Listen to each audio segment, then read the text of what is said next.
Rasul pernah berkata di dalam sebuah hadis, al-mu'minun baina khamsi syada'id. Kata Rasulullah SAW, orang yang beriman itu, orang yang Islam yang beriman selalu dijumpai dengan 5 tantangan dalam kehidupan ini.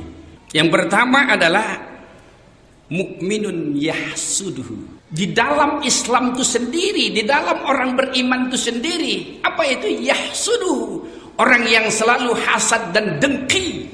Kadang-kadang kita bertanya, dia beriman, dia Islam, kenapa dia hasad, kenapa dia hasud? Lain lagi menghadapi hal-hal yang sesat, mengatakan dirinya orang yang beriman, mengatakan dirinya orang Islam, aku orang Islam, tapi ajarannya sesat, tidak sesuai dengan ajaran Al-Quran dan hadis. Ada dia bacakan ayat Al-Quran tapi salah pemahamannya. Itu yang pertama dikatakan oleh Rasulullah. Mukmin dia, mukmin, tapi hasad, dengki, hasud. Itu tantangan kita sebagai seorang mukmin.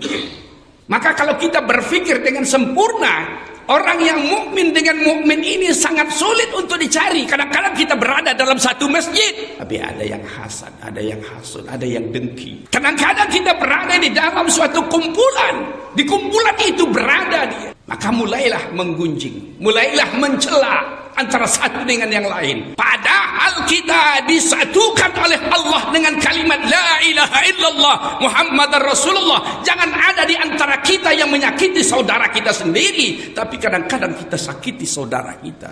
Yang kedua, munafikun yabghadhu. Orang-orang munafik yang selalu membenci Islam. Kita katakan dia Islam.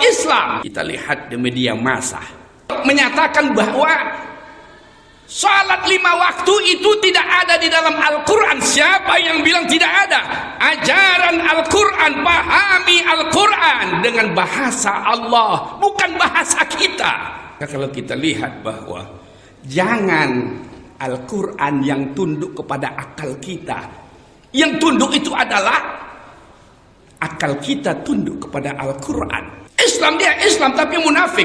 Lihat kejadian pada saat perang Uhud, 1000 pasukan yang sudah disiapkan oleh Rasulullah SAW untuk menghadapi 3000 orang-orang kafir pada saat itu. Apa yang terjadi? Gembong munafik Abdullah bin Ubay menarik pasukannya sebanyak 300 orang dari pasukan Rasulullah SAW. Bayangkanlah 1000 dikurang dengan 300, maka 700 yang ada pasukan Rasulullah SAW untuk melawan 3000 orang-orang kafir. Siapa yang berbuat? Yang berbuat adalah Abdullah bin Ubay, dedengkotnya munafik pada saat itu. Inilah orang yang pertama munafik di dalam Islam. Tapi apa yang terjadi? Perang Uhud, 70 orang syuhada yang wafat ketika kita berada di Mekah. Kita ziarahi itu. Salah satu di antaranya adalah paman Rasulullah, Hamzah.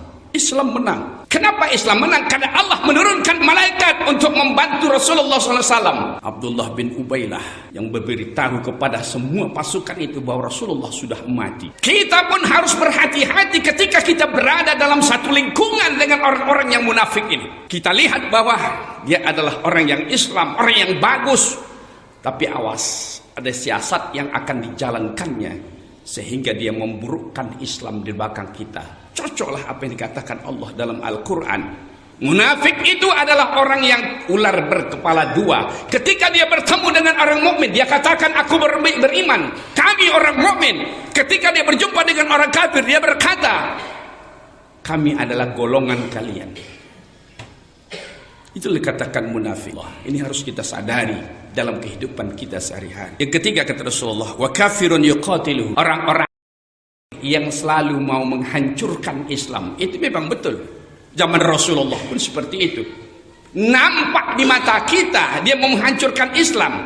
Lebih parah lagi orang yang pertama, yang kedua. Ibaratkan batu besar nampak kita. Tapi orang yang pertama, yang kedua itu ibaratkan seperti batu kerikil kecil yang tak nampak oleh kita. Kadang-kadang tersandung sehingga kita bisa jatuh. Pada saat sekarang ini melecehkan Islam, biarkan saja. Kita tidak usah perangi, tapi perbanyak doa supaya mereka itu ditunjukkan oleh Allah Subhanahu wa taala ke jalan Islam.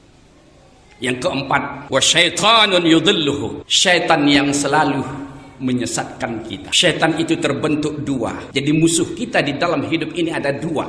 Pertama namanya adalah jin, yang kedua adalah an-nas, minal jinnati wan nas. Kenapa harus begitu? Apa yang dimaksud dengan syaitan jin? Syaitan jin itu adalah sifatnya meniupkan, mengiming-imingkan kepada seseorang. An-nas itu adalah manusia. Manusia itu sudah diciptakan oleh Allah, maka dia akan memakai, memikul sifat iblis. Apabila iblis itu sudah masuk ke dalam tubuh manusia, maka disebutlah dia syaitan. Apa yang tidak ada sama iblis? Hasad, hasud, dengki, munafik, mereka pegang, tak pernah mau patuh kepada Allah Subhanahu wa ta'ala.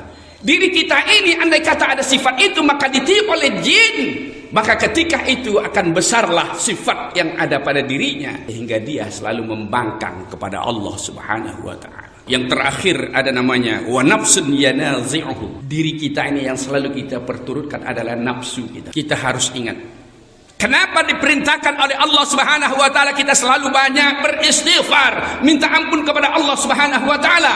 Karena kita ini selalu menuruti hawa nafsu. Kalau kita sudah memperturutkan hawa nafsu kita lupa kepada Allah, kita lupa kepada Al-Quran, kita lupa kepada hadis, kita lupa kepada siapapun, karena kita memperturutkan hawa nafsu yang ada pada diri kita ini. Terutama adalah nafsu serakah, yang pantas apa yang dikatakan oleh Rasulullah.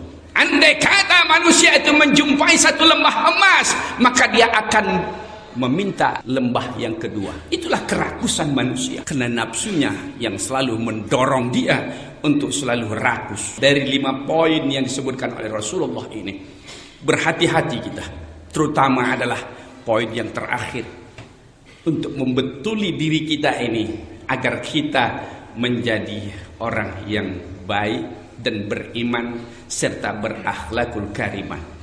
Inilah mungkin dikatakan oleh Allah di dalam Al-Quran, ya ayyatuhan nafsul mutmainnah irji'i ila rabbiki radiyatan maradiyah fadkhuli fi ibadi wadkhuli jannati. Wahai nafsu mutmainnah yang tenang, yang tidak pernah membuat salah sedikit pun. Apabila dia membuat salah, dia selalu istighfar kepada Allah. Inilah yang dikatakan oleh Rasulullah sallallahu alaihi wasallam, oleh Allah Subhanahu wa taala. Maka Allah menyuruh kita untuk masuk ke dalam syurganya, insyaallah.